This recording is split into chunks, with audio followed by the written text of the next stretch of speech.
Ukraine के front पर Putin ने बड़ा फैसला ले लिया है। 72 घंटे के अंदर रूस की सेना ने यूक्रेन पर इतने हमले किए हैं कि ज़ेलेंस्की ने गिनना तक छोड़ दिया है। अब पूरे यूक्रेन और यूरोप को फिर से डोनाल्ड ट्रंप से उम्मीद है कि वही पुतिन को रोक सकते हैं, लेकिन पुतिन का प्लान कुछ और ही है, जिसमें ईरान की बड़ी भूमिका नजर भी आ रही है।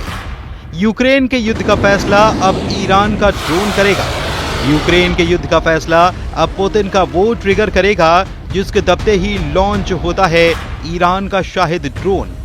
ऐसा इसलिए क्योंकि यूक्रेन में शाहिद ड्रोन से होने वाली तबाही बता रही है। यूक्रेन पर हुए अब तक के सबसे बड़े ड्रोन अटैक को लेकर व्हाइट हाउस तक खौफ फैल चुका है। यही वजह है कि डोनाल्ड ट्रंप भी कह रहे हैं कि उन्हें ईरान के शाहिद 136 जैसे ड्रोन बनाने की जरूरत है। अमेरिका को $4 करोड़ का ड्रोन नहीं चाहिए, बल्कि शाहिद 136 जैसे ड्रोन चाहिए, जिनकी कीमत कुछ लाख रुपए तक होती है। डोनाल्ड ट्रंप भी ईरान की ड्रोन पावर को बहुत अच्छी तरह से समझ रहे हैं, क्योंकि इस ड्रोन के इस्तेमाल में पुतिन ने अचानक से इजाफा कर दिया है। यूक्रेन के डोनेत्स्क और कीव में हुआ हमला बता रहा है कि पुतिन अब रुकने वाले नहीं हैं। यूक्रेन में ईरान के ड्रोन का डर ऐसा फैला है कि जो इस युद्ध में अब सबसे ज्यादा महसूस किया जा रहा है। ईरान के शाहिद 136 ड्रोन की रेंज बढ़ चुकी है। इसकी फायर पावर और एयर डिफेंस को धोखा देने वाली ताकत भी बढ़ चुकी है। शाहिद 136 ड्रोन में अब पिस्टन इंजन नहीं, इसमें जेट इंजन लग चुका है। जेट इंजन की वजह से ये 2000 मीटर की ऊंचाई पर उड़ता है, जिससे हैवी मशीन गन से इसे गिराना आसान नहीं होता। इस ड्रोन की अधिकतम रफ्तार अब 200 किलोमीटर प्रति घंटे से बढ़कर 400 किलोमीटर तक की जा चुकी है। इस ड्रोन में अब 30 किलो नहीं बल्कि 90 किलो के वॉरहेड लगाया जा सकता है, यानी कि तबाही की गारंटी पक्की है। यूक्रेन के सैनिकों के पास इस ड्रोन को गिराने के लिए अब 5 से 6 सेकंड ही होते हैं, और यही वजह है कि नीचे और तेज उड़ान की वजह से यूक्रेन इस ड्रोन को रोकने में पूरी तरह से कामयाब नहीं हो पा रहा है। डोनेत्स्क और कीव पर होने वाले हमले में बहुत से ड्रोन इसी वजह से अपने टारगेट से टकराए, क्योंकि यूक्रेन के पास रिएक्शन टाइम बहुत कम बचा। पुतिन की रणनीति और ईरान के ड्रोन की जुगलबंदी के बहुत ही खतरनाक रिजल्ट को एक ग्राफ के जरिए समझिए, जिससे ज़ेलेंस्की लगातार काउंटर करने की कोशिश कर रहे हैं। सितंबर 2023 में रूस ने 1 महीने के अंदर यूक्रेन पर 500 ड्रोन से हमला किया। एक साल के बाद सितंबर 2024 तक रूस हर महीने 1300 ड्रोन से हमला करने लगा।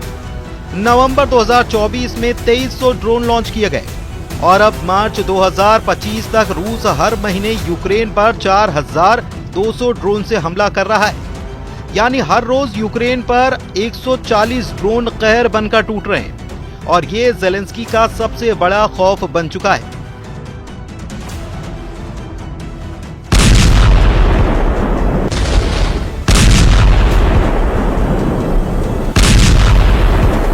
ये ग्राफ बता रहा है कि ड्रोन पावर में रूस सबका बॉस बन चुका है।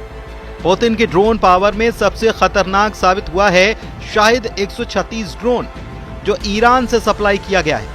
अब कई रिपोर्ट ऐसी हैं जो ये बताती हैं कि पुतिन अब रूस में ईरान के ड्रोन की फैक्ट्री लगा चुके हैं। ब्रिटेन के think tank international institute for strategic studies की रिपोर्ट में बताया गया कि पुतिन ने मॉस्को से 900 किलोमीटर पूर्व में अलाबुगा में एक ड्रोन फैक्ट्री बनाई है। इस शहर में रूस के और भी हथियार बनते हैं, लेकिन अब अलाबुगा में 80,000 वर्ग मीटर के इस कॉम्प्लेक्स में शाहिद 136 ड्रोन का उत्पादन भी तेज हो गया है। रूस में शाहिद 136 को जेरॉन 2 का नाम दिया गया है, यानी ईरान ड्रोन का रशियन नाम, लेकिन टारगेट हो रहे हैं ज़ेलेंस्की के शहर। पुतिन की रणनीति साफ है, वो ड्रोन की फैक्ट्री लगाकर अब सिर्फ ज़ेलेंस्की को ही जख्म नहीं देना चाहते, वो पूरे नेटो को बताना चाहते हैं कि उनकी ड्रोन पावर अब पूरे नेटो पर कोहराम बरसाएगी। आप इसे पुतिन की तरफ से होने वाली मौत की बारिश कह सकते हैं, और ये बारिश करने के लिए पुतिन की दूसरी फैक्ट्री देखिए। ये फैक्ट्री रूस के इज़हेस्क में है, जो मॉस्को से 1000 किलोमीटर पूर्व में है। यहाँ भी शाहिद 136 ड्रोन की कॉपी जेरॉन 2 का उत्पादन चल रहा है। International institute for strategic studies की रिपोर्ट के मुताबिक ये फैक्ट्री ऐसी कंपनी चला रही है जो S-400 एयर डिफेंस मिसाइल भी बनाती है। ईरान का शाहिद 136 ड्रोन एक आत्मघाती ड्रोन है। इसे रूस ने यूक्रेन के हर मोर्चे के खिलाफ इस्तेमाल किया है। इसी ड्रोन से यूक्रेन के एयरबेस से लेकर हर मिलिट्री बेस को टारगेट किया गया है, क्योंकि ये ड्रोन अपने टारगेट के 2 मीटर के दायरे में गिरता है, यानी कि ऐसा सटीक कि दुश्मन का बचना नामुमकिन होता है। रूस ने अब तक इसका इस्तेमाल यूक्रेन के एयर डिफेंस को तबाह करने में किया है।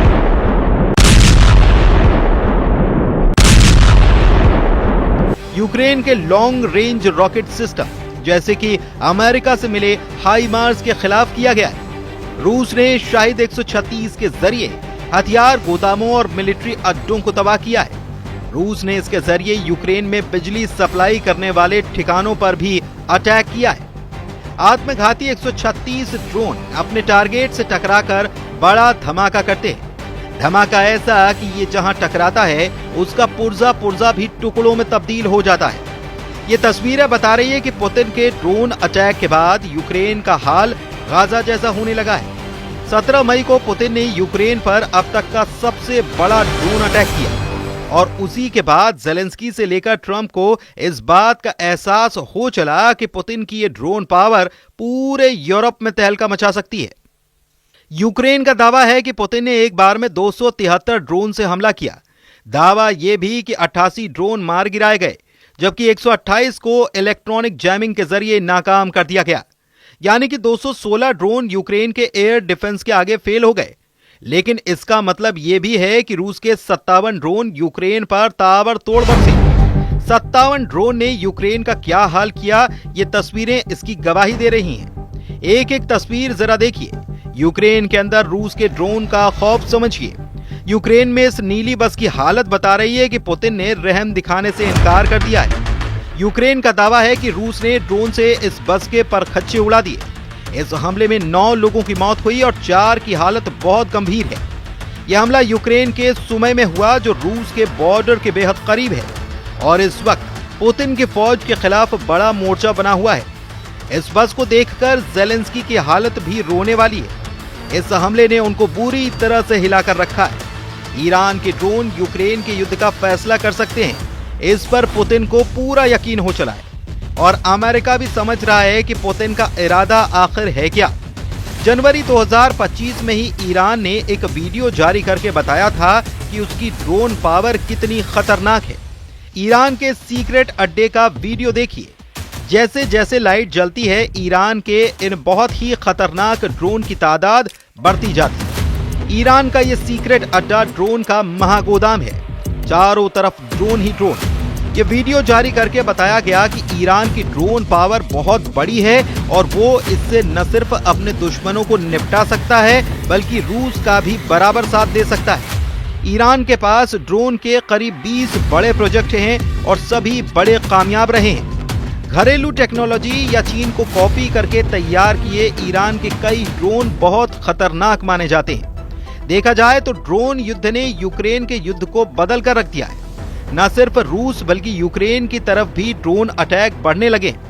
यूक्रेन के ड्रोन तो मॉस्को तक पहुंच रहे हैं और बड़े बड़े धमाके भी कर रहे हैं, लेकिन पुतिन के फायर पावर के आगे ज़ेलेंस्की की फौज टिक नहीं सकती।